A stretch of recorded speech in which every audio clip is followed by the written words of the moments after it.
আর এত রাতে আমি কখনো গাড়ি ড্রাইভ করি নাই, আজকে প্রথমবার রাত 1টার সময় বাইরে যাইতেছি।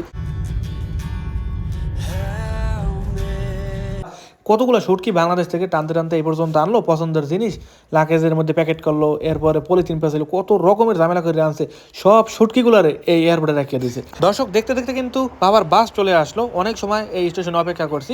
বাবা আমাকে বলছিল 5 থেকে 7 মিনিটের মধ্যে চলে আসবে, একটু হয়তো সময় বেশি লাগছে কারণ আমি অনেক আগেই এই জায়গা অপেক্ষা করছি। দেখেন দর্শক, এই বাটার মধ্যে আছে আইর মাছ, এই যে বাংলাদেশ থেকে লবণ দিয়ে আইর মাছ আনছে। এই বাটার মধ্যে যে মাছটা আছে, এই মাছটারে মনে হয় কেউ বলে শিলাইং, আবার কেউ বলে ট্যাংরা, যদি ভুল না করি। এগুলো হচ্ছে সেই মাছ, দেখেন কি সুন্দর চকচকা। আর এই মাছগুলো কিন্তু দেশ থেকে কেটে তারপরে কিন্তু আনা হয়েছে, অর্থাৎ আমাদেরকে আর কোনো রকমের ঝামেলা করতে হবে না। আসসালামু আলাইকুম সবাইকে, আমি শেখ নিলয়। কেমন আছেন সবাই? আশা করছি সবাই খুব ভালো আছেন। আল্লাহর রহমতে আমি অনেক ভালো আছি। যাচ্ছি স্টেশনে। অনেকদিন আগে দেখছিলেন বাবাকে বিদায় দিছি আমাদের বাসার কাছে যে স্টেশন আছে, বাস স্টেশন, ওইখান থেকে। সো বাবা বাংলাদেশ থেকে আজকে ফিরে আসতেছে, বাবাকে যাচ্ছি স্টেশন থেকে আনার জন্য। আর কিছু সময়ের মধ্যে বাবার বাস চলে আসবে, সম্ভবত আধা ঘন্টার কম সময়ের মধ্যে চলে আসবে। রাতে আমাদের বাসার এই গেটটা আটকানো থাকে, খোলার সময় মাঝে মাঝে একটু ঝামেলা করে। বিশেষ করে এই সমস্যাটা আমার সাথেই হয়, যদি কোনো মানুষকে ডাক দিই সে দেখি 2-1 মিনিটের মধ্যেই খুলতে পারে, 2-1 মিনিট না, খুব তাড়াতাড়ি খুলতে পারে, কিন্তু আমি খুলতে গেলেই খালি ঝামেলা আর ঝামেলা। দর্শক, এই যে বক্সগুলো দেখতেছেন, এই বক্সগুলো হয়তো সবাই চেনেন। বাসার যত ময়লা আছে, এই ময়লাগুলোকে বিভিন্ন বক্সে ভাগ করে রাখে। এই সপ্তাহে আমাদেরকে এই বক্সগুলোকে রাস্তার উপর রাখতে হবে, এবং সকালবেলা যখন এই ময়লাগুলো সব নিয়ে যাইবে, এরপর এটাকে ভালো করে ধুইয়া এরপরে উল্টা করে, যাতে ভিতরের যত ময়লা আছে এগুলা একটাও যাতে লেগে না থাকে, এবং পানিগুলো যাতে ভালো করে শুকায়, এই কারণে উল্টা করে রাখতে হইবে। এই সপ্তাহটা আমাদেরকে একটু কষ্ট করতে হইবে, এরপর হইতে আবার অন্য মানুষগুলো যখন করবে তখন আমরা আবার আরাম করব। দর্শক, বাসা থেকে বের হওয়ার পরে আমি বাসার গেট লাগাতে ভুলে গেছি। কোনোভাবেই এই গেটটাকে খোলা রাখা যাবে না, কারণ রাস্তা দিয়ে বিভিন্ন রকমের মানুষ যায়, এরা যদি ভিতরে ঢুকে যায় এরপর কিন্তু বড় সমস্যা হতে পারে। বিশেষ করে এইসব দেশে কিন্তু অনেক মাতাল লোক থাকে, এদেরকে কোনোভাবেই ঘরবাড়ির ভিতরে ঢুকতে দেওয়া যাবে না। যাই হোক দর্শক, এখন কিন্তু ইতালিতে রাত প্রায় একটা বাজে, আর কিছু সময় বাকি আছে। আর এই মুহূর্তে কিন্তু আমি একা একা যাচ্ছি স্টেশনে, আমার সাথে আম্মু এবং ছোটো ভাই কেউই যাচ্ছে না। আর বাবাকে যখন বিদায় দিতে গেছিলাম তখন কিন্তু আমার সাথে আম্মু গেছিল। ওই দিন ছোটো ভাই ছিল স্কুলে, ছোটো ভাই ওই দিনও যাইতে পারে না, আর এখন ছোটো ভাই ঘুমাচ্ছে। সকালবেলা ছোটো ভাই স্কুলে যাওয়া লাগবে, এই কারণে আসলে ঘুমিয়ে গেছে আগেই। অনেক চেষ্টা করছিলাম যে ছোটো ভাই নিয়ে বা সবাই একসাথেই স্টেশনে যাব, কিন্তু ওই জিনিসটা আর হইলো না। কিছু করার নাই, এখন একা একাই যাচ্ছি। আর এত রাতে আমি কখনো গাড়ি ড্রাইভ করি নাই, আজকে প্রথমবার রাত 1টার সময় বাইরে যাইতেছি। জানি না যে নিজের সাথে কি হবে।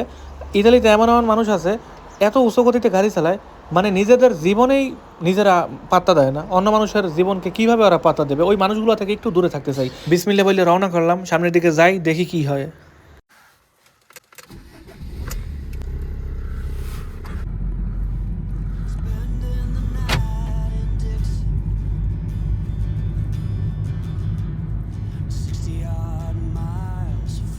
দর্শক, এই হলো ইতালির রাতের দৃশ্য। দেখেন রাত 1টার সময় রাস্তাগুলো কি ক্লিয়ার, কোনো মানুষ নেই, কোনো আওয়াজ নেই, পুরো একটা রাস্তার উপর দিয়ে আমি একাই যাচ্ছি।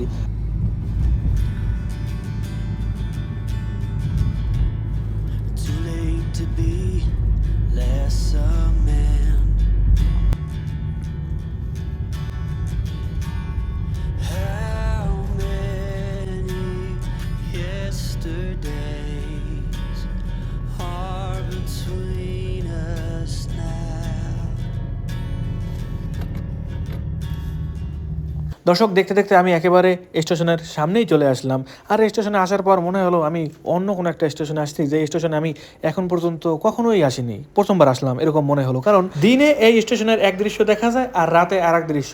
দিনে আসলে এই জায়গায় শত শত মানুষ আসা যাওয়া করে, মানুষজন এই জায়গায় বসে খাবার দাবার খায়, আরও অনেক রকমের কাহিনী। আর রাতের বেলা এখানে আসলে কিছু দেখা যায় না, খালি বিশাল একটা মাঠের মতো পড়ে আছে। 2-1 জন মানুষও যদি থাকে, এদের মধ্যে কেউ আছে মাথায় সমস্যা, আবার কেউ নেশা করে রাস্তার মধ্যে শুয়ে থাকে। এই ধরনের মানুষগুলো ছাড়া স্টেশনে খুব একটা কিছু দেখা যায় না। আমি এখন আছি একেবারে মেইন রোডের পাশে, এইখানে খুব একটা খারাপ মানুষ দেখা যায় না, কারণ খারাপ এই মানুষগুলো খুব নিরিবিলি জায়গাগুলো খোঁজে, যেখানে সাধারণ কোনো মানুষ যাবে না এবং ওদেরকে ডিস্টার্ব করবে না। বিশেষ করে পুলিশ যখন স্টেশনে আসে প্রায় সময় চেক দিলে ওই ধরনের মানুষগুলোকে এখান থেকে সরিয়ে দেয়। এই কারণে অনেক মানুষ আছে যারা সিপায় যেই শুরু করে। দেখেন চারপাশের দৃশ্যটা, একজন মানুষ ওই জায়গা নাই।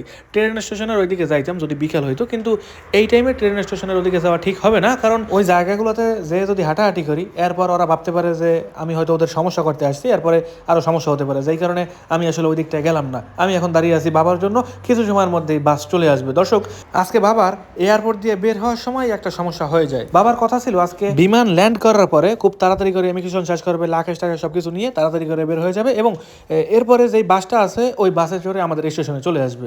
বাবা যখনই ইমিগ্রেশন শেষ করলো ওই সময় কোনো সমস্যা হয় না, যখন লাখেশ নিচ্ছে ওই সময় কোনো সমস্যা হয় না। এরপর যখন বেরোতে লাগছিল ওই মুহূর্তে দেয় পুলিশে ডাক দেওয়ার পর তো নিয়ে একেবারে চেকে বসায়। এখন বাবার কথা হয়েছে চেক করলে আর কি পাইবে, বাংলাদেশ থেকে তো খারাপ কিছু আর আনে নাই, বাংলাদেশ থেকে মাছ তরকারি এই ধরনের জিনিস আনছে। পরে ছোট একটা ব্যাগ আছিল ওই ব্যাগটারে খুলছে, খোলার পরে ভিতরে পাইছে শুটকি। বাবা প্রায় 2500 না জানো 3000 টাকার শুটকি আনছিল, প্রায় 3 কেজির মতো শুটকি বাংলাদেশ থেকে আনছে। আমার লাস্টে একটা ভিডিও আছে, ওই ভিডিওতে দেখাইছিলাম যে বাবা গেছিল কারণ বাজারে শুটকি কিনতে, ওই জায়গায় আমার পছন্দের নোনা ইলিশ আনছিল, সেই নোনা ইলিশও এই এয়ারপোর্টে রাখিয়ে দেয়। এবং খালি নোনা ইলিশ না, যা পাইছে ব্যাগের মধ্যে যত শুটকি সিপা চাপা যা কিছু আছিল সব রাখিয়ে দিছে। হায় রে আল্লাহ, কতগুলো শুটকি বাংলাদেশ থেকে টানতে টানতে এই পর্যন্ত আনলো, পছন্দের জিনিস লাকেজের মধ্যে প্যাকেট করলো, এরপরে পলিথিন পেঁচাইল, কত রকমের ঝামেলা করে আনছে, সব শুটকিগুলারে এই এয়ারপোর্টে রাখিয়ে দিয়েছে। আমি দুঃখে একেবারে শেষ হয়ে গেছি। ইতালিতে ওই শুটকিগুলো পাওয়া যায় না, এই যে নোনা ইলিশ আনছিল, তারপর লইট্টা শুটকি না জানো কি কি শুটকির নাম আছে, ওই যে শুটকিগুলো আনছিল ওই শুটকিগুলো আসলে ইতালির বাংলা দোকানগুলোতে পাওয়া যায় না। যার কারণে বাবারে বলছি যে বাড়ি থেকে তুমি ঢাকা 2-1 দিন আগে আসবে এবং আসার পরে আমার যত পছন্দের খাবার আছে ওই খাবারগুলোকে নিয়ে আসবা, বিশেষ করে শুটকিগুলো। বাবা আমার কথা মতো সব কিছু কিনছে, কিন্তু আফসোসের বিষয় হলো ইতালির এয়ারপোর্টে আনার পরেও ওই জিনিসগুলো আর বের করতে পারলো না। এই ধরনের মাছ মাংস এগুলো কিন্তু কোনো স্ক্যানের মধ্যে ওঠে না। ওদের সন্দেহ হয়েছে যে দেখি এই ব্যাগের মধ্যে কি আছে, এই লোকটা তাড়াতাড়ি করে বের হইতে লাগছে, কি আছে এর মধ্যে একটু খুঁজে দেখি। এরপর কিন্তু ব্যাগ খোলার পরে পাইছে ওই ধরনের খাবার দাবার সবকিছু রাখিয়ে দিয়েছে। শুধু শুটকি না, ঘি তারপর আচার এই ধরনের জিনিস পাইলেও কিন্তু ওরা রাখিয়ে দিত। দর্শক দেখতে দেখতে কিন্তু বাবার বাস চলে আসলো। অনেক সময় এই স্টেশনে অপেক্ষা করছি। বাবা আমাকে বলছিল 5 থেকে 7 মিনিটের মধ্যে চলে আসবে, একটু হয়তো সময় বেশি লাগছে কারণ আমি অনেক আগেই এই জায়গা অপেক্ষা করছি। দেখেন কত বড় একটা বাস। যাই এবার আমি ওই পাশে যাই, যেই পাশ দিয়ে বাবা নামবে। আমার মনে হয় ওই সাইড দিয়েই নামে, এই সাইডে তো মনে হয় না দরজা আছে, আসলে বোঝাও যায় না বাসের দরজা কোন দিক দিয়ে, চারিদিক একেবারে সমান, এই পাশ দিয়েই মনে হয় নামবে। দেখি তো যাই একটু সামনে দেখি নামে কিনা, হ্যাঁ এই পাশ দিয়ে নামবে। এই যে বাসের ড্রাইভার আগেই নেমে গেল। এইসব দেশের বাসের ড্রাইভার গুলো অনেক ভালো, মানুষরা কোনো কষ্টই করতে দেয় না, যত লাকেজ ব্যাগ যা কিছু আছে এরাই আসলে উপরে উঠায়, উপর থেকে নিচের দিকে নামায়। দর্শক আমরা কিন্তু আমাদের লাকেজ পেয়ে গেছি, আমাদের গাড়িও একেবারে পাশেই রাখা আছে, যাতে করে এই লাকেজ গুলোকে টানতে টানতে আমাদেরকে দূরে না নিয়ে যেতে হয়। একেবারে পাশেই পার্কিং করছি, আর যে জায়গা পার্কিং করছি ওই জায়গা আসলে ট্যাক্সির পার্কিং। আমি গাড়ি ছেড়ে বেশি দূরে যাইনি কখনো, কারণ বেশি দূরে গেলে পুলিশ এসে যদি দেখে কোনো মানুষ এই জায়গা নাই, গাড়ি পার্কিং করে রেখে গেছে, তারপর কিন্তু জরিমানা করলেও করতে পারে। দেখেন দর্শক, বাবা যে ব্যাগটা হাতে করে নিয়ে আসছে এই ব্যাগটাকেই এয়ারপোর্টে কিন্তু খুলছে, আর এই ব্যাগটা একেবারে এলোমেলো করে রাখছে। আরে ব্যাগ, পুরা ব্যাগের মধ্যে যা কিছু আছে সব জিনিস রেখে দিছে। একটা লাউ দেখা যাইতেছে, এই লাউ তরকারি এই ধরনের জিনিস রাখে না, যে ধরনের জিনিসগুলো একটু অন্যরকম বা ওদের দেশের মানুষেরা খায় না বা খুব একটা বেশি পছন্দ করে না। আমি জানি না যে আইনে আসলে কি কি লেখা আছে, যেহেতু শুটকি ওরা খায় না, তারপরে ঘি আচার এই ধরনের জিনিস যেহেতু ওরা খায় না, ওরা আসলে এই ধরনের জিনিস ইতালির মধ্যে ব্যবহার করতে দেয় না খুব একটা, যার কারণে স্টেশন না এয়ারপোর্টে রেখে দিছে। দর্শক আমরা কিন্তু একেবারে বাসায় চলে আসছি। এবার এই লাকেজটাকে আস্তে করে বাসায় নিয়ে যাব, বেশি এলোমেলো করতে চাই না, কারণ এই লাকেজ বাংলাদেশ থেকে ইতালিতে আসতে আসতে যতবার মানে বিমানের মধ্যে চাপ খাইছে, আমি আর নিচ থেকে এটাতে কোনো চাপ ঠাপ দিতে চাই না। একেবারে আদরের সাথে আমি আমার বাসা পর্যন্ত নিয়ে যেতে চাই, যাতে বাসা পর্যন্ত উঠাতে এই লাকেজের মধ্যে যত মালামাল আছে এইগুলোর যাতে জিরো পরিমাণ সমস্যাও না হয়। যদিও লাকেজের মধ্যে যা কিছু আছে সবকিছু ঠিকঠাকভাবে বাংলাদেশ থেকে আটকাইয়ে তারপরেই আনছে, কিন্তু তারপরেও চাই না এটার মধ্যে যা কিছু আছে ওইগুলো আবার উল্টান পাল্টান করতে। দর্শক এই লাকেজের মধ্যে যা কিছু আছে এর মধ্যে 80% হয়েছে খালি মাছ। বাবার আরেকটা ব্যাগের মাছ তো সব এয়ারপোর্টে রাখিয়ে দিয়েছে, এইটা কেন রাখলো না? আসলে বাবাকে ধরছিল 2 জন পুলিশে, একজন পুলিশ হঠাৎ করে বাবার কাছ থেকে পরে চলে যায়, ওই জায়গা ছিল না, কোনো একটা কাজে নাকি দূরে চলে গেছে।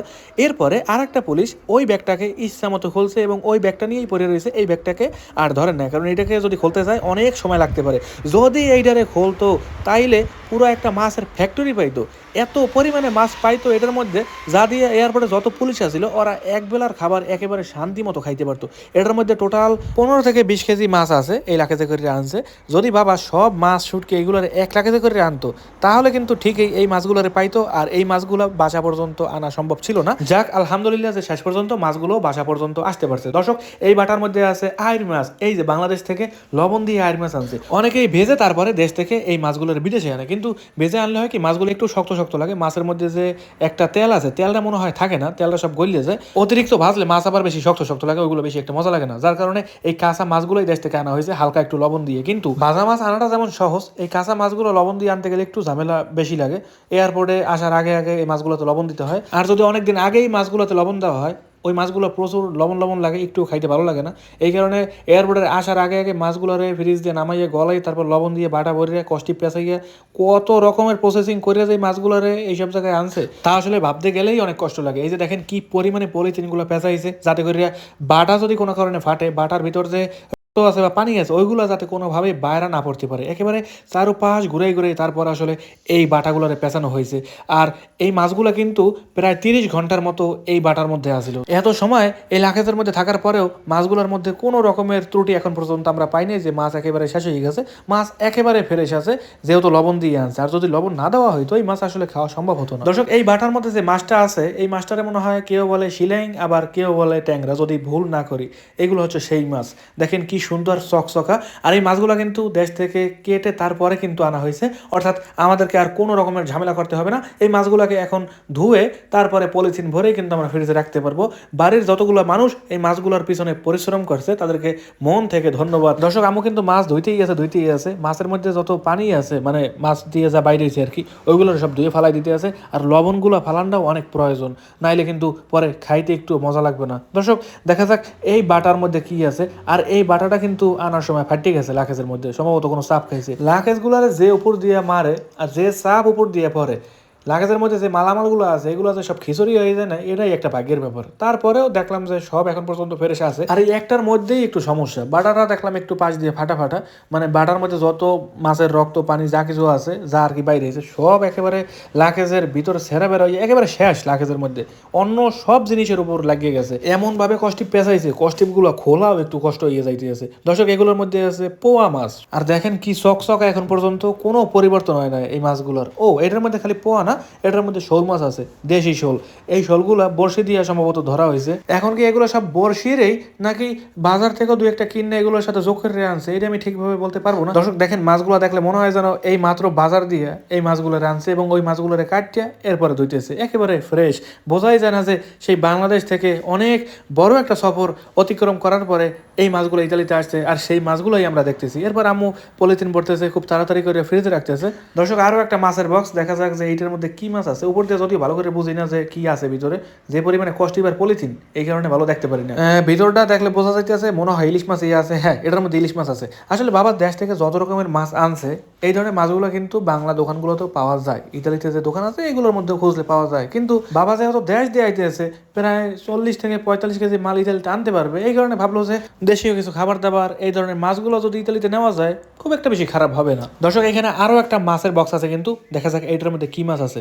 এটার মধ্যে আছে ভাটা এবং পোয়া মাছ, দুইটা মাছ মিক্স করা। এয়ারপোর্টের সেই পুলিশটা যদি এই লাকেজটা খুলতো তাহলে এই দৃশ্য আর নিজের চোখ দিয়ে দেখতে পারতাম না, খালি শুনতে পারতাম যে বাবা আসলে দেশ থেকে কি নিয়ে আসছিল। দর্শক, এই সেই ব্যাগ যে ব্যাগের মধ্যে শুটকি ছিল, এবং ওই শুটকিগুলোরই কিন্তু ইমিগ্রেশনের যত পুলিশরা ছিল এরা কিন্তু চেক টেক করে সব রাখিয়ে দেয়। দেখেন ব্যাগটা কি এলোমেলো হয়ে গেছে। এই ব্যাগটা কি সুন্দরভাবে ঢাকা থেকে একদম রেডি করছিল, ইতালির এয়ারপোর্টে আসার সাথে সাথেই ব্যাগটা খুলতে হইলো, যা আমরা কখনো কল্পনাও করতে পারিনি। এই ব্যাগের মধ্যে এখন যা আছে সব হয়েছে তরকারি, ব্যাগটা একেবারে ফাঁকা। বাবা বলছিল যে ব্যাগটা পুরো ভরা আছিল। দর্শক, মজার একটা বিষয় হইলো ব্যাগের একটা সিপা চাপায় মনে হয় শুটকি পড়ে আসছিল, ওই শুটকিটা খেয়াল করে না, যার কারণে এই শুটকিটা বাসা পর্যন্ত আসতে পারছে। যাই হোক, কোনো একটা শুটকি ধরে দেখতে পারছি, এইটাই অনেক কিছু। এইটার নাম হয়েছে সম্ভবত সরি শুটকি, না জানো কি শুটকি, অনেক লম্বা হয় শুটকিরা। ঠিক এভাবেই যে জিনিস ভাগ্যে আছে ওই জিনিস আসবেই আসবে। পুলিশের সব শুটকিগুলো রাখিয়ে দিয়েছে, এই একটা শুটকি ভিতরে পড়ে আসছিল, এইটারে খেয়াল করে না। দর্শক, ব্যাগের মধ্যে যা কিছু আছে এগুলো দেখাইলে ভিডিওটা অনেক বড় হয়ে যাবে, আর বেশি বড় করতে চাই না এই ভিডিওটাকে। দেখা হবে পরবর্তী কোনো নতুন ভিডিওতে। ভালো থাকবেন, সুস্থ থাকবেন, নিজের খেয়াল রাখবেন। বাই বাই সবাইকে। আর ভিডিওর মধ্যে যদি কোনো ভুল হয়ে থাকে অবশ্যই ক্ষমা করে দেবেন। বাই বাই, আজকের মতো এখানেই।